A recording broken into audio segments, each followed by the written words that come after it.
hurt, you know. All right, first week in the books. Sacramento and Davis. Going to talk about the weekend that was. It was, I think, like we said last week, it was just finally exciting to get to racing season. And Sacramento is just such a known quantity that it feels good when you go there. So there's, no stress or strain. And the races in Sacramento were very fast. We knew that was going to be a thing because of the 16,000 cubic feet per square inch. Uh, Times were about 35 seconds faster. Some really good racing. We didn't win any races in Sacramento, but we did finish 2 seconds in front of San Diego, which this time last year we were 10 seconds behind. So that felt good, confident, boosting.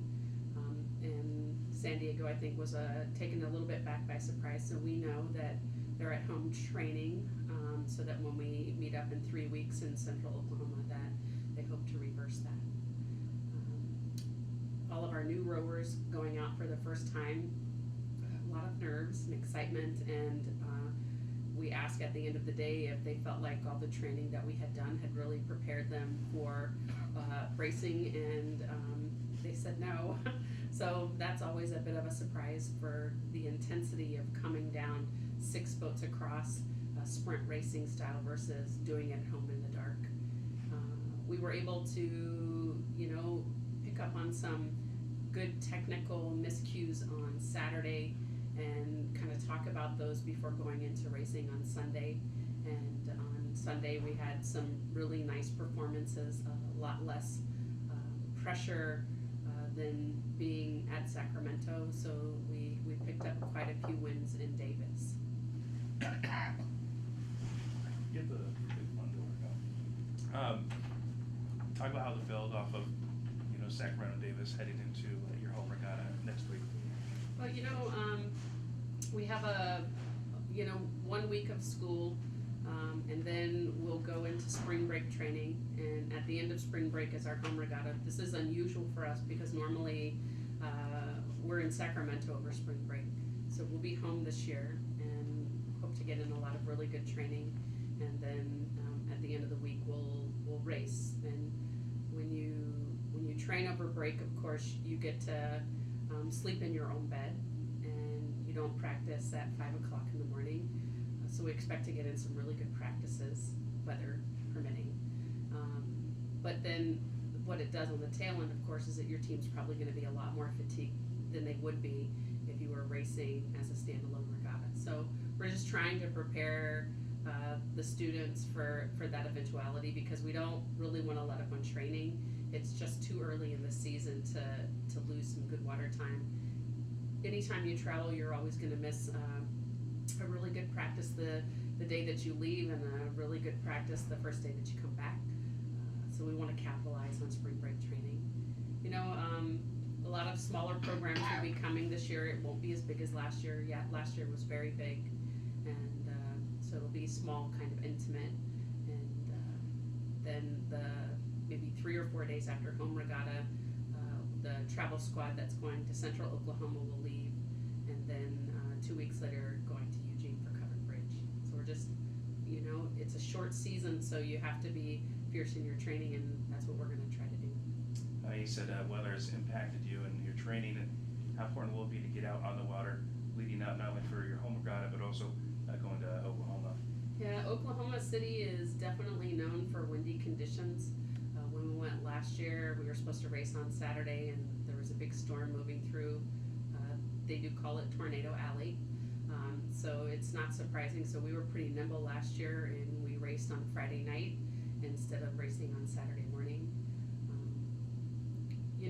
The time change, of course, impacts us greatly, because we were just getting some really good light in the morning, and we went back to just pitch black, and we had some rain this morning, so the kids were pretty well drenched from head to toe.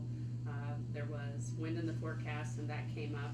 So while we think it's great to be able to train in those conditions, until everybody can kind of adjust to that 1 hour time change and being on the road on all weekend long, and then staying up late studying. I think we're gonna need probably a week of hard knocks just to kind of make it through that transition. So yeah, we love bad conditions, just not when it's super dark. And we had to stop practice early today because of just kids being soaked through. What do you feel like is your strongest boat right now? You know, I think almost all of the boats had some really good, strong showing. You know, obviously, we saw Sac State, St. Mary's, University of Portland, and those guys are all vying for their D1 ranking. And we, of course, saw UC San Diego for our D2 ranking. And, you know, we saw really a reasonably good performance from the varsity 8 this weekend. But the beautiful thing is that one of the assistant coaches had a really big camera with a telephoto lens, and they critiqued themselves. So some of the really big things that we saw on Saturday, we didn't see on Sunday because they were consciously thinking about it. And it's easy to think about it when you're in front versus when you're in the mix of it and your heart is trying to get you to drive faster. Then your brain wants you to do something different. The 2v8, this is probably one of the strongest performances that we've ever seen from them this early in the season. They're deep, you know, so we have an opportunity. Any of those ladies in the 2v8 could move into the 4, could move into the 8 quite easily. And that, in the past, we've had maybe a top 12, top 14 where you felt like there could be movement in the 14, but not in 2 8s and a 4. So that, I think, is really exciting. You know, for the novice, of course, I think the novice 4 took second, and they never know what to expect in racing, and I don't think they really expected to finish where they did. So it was really cool to see them in that experience and to be just so awe about it.